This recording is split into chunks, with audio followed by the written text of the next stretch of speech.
All-in-one ang atong makauban karong buntaga mga kapuso kay gawas nga direktor siya sa gikahinamang Startup PH, usa-usab siya sa mga task nga angay natong atangan. Dayon sa atong programa, Direk Gina Alajar.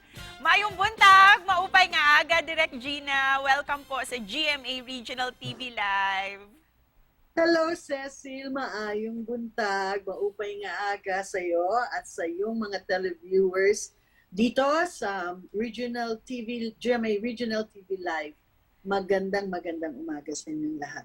Ganda talaga ng umaga namin because of you, Direk. Kaya naman we'd like to ask, how do you usually start your morning, Direk Gina? Ano po yung pinakauna niyong ginagawa pagising?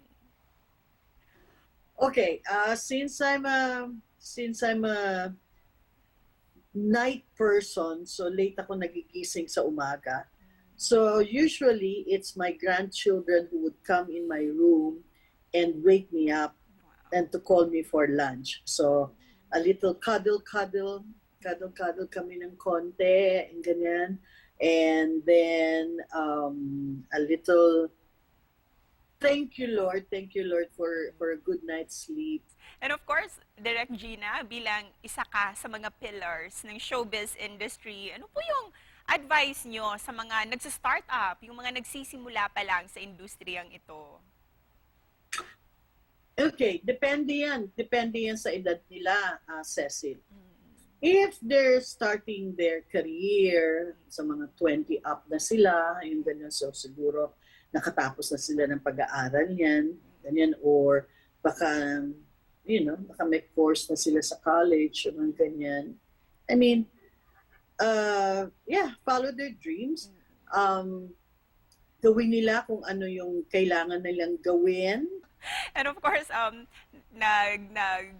pinag-uusapan na natin yung pagiging doting grandmother mo, Direk Gina. Dito naman sa bago mong project sa GMA Network, magiging Lola Joy ka naman dito sa Startup PH. Ano po yung mga preparations niyo po for this character? At first, I would admit na I tried to, siya yung ginawa kong peg.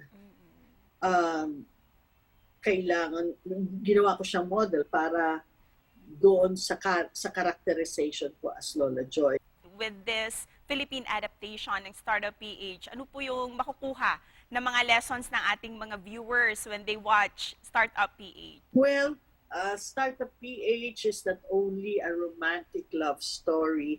Of course, hindi ba ang karamihan ng iniintay ng mga fans niya, mga televiewers ay kung merong chemistry si Alden Richards at si Bea Alonzo. But I tell you na malakas ang chemistry nilang dalawa. Wala pa silang ginagawang dalawa.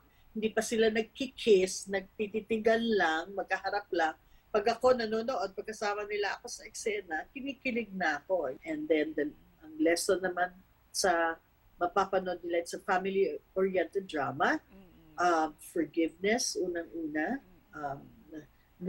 You always, kumbaga, wag mong aalisin yung forgiveness sa katawan mo. Always have a ready forgiveness for those people who ask forgiveness. And with that, Direk Gina, please invite our kapusong Bisaya po na manood ng Startup PH na malapit na sa GMA Telebabad.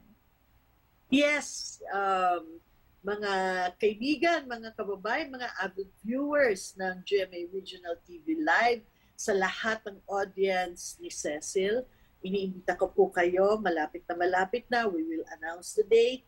Thanks, Startup PH.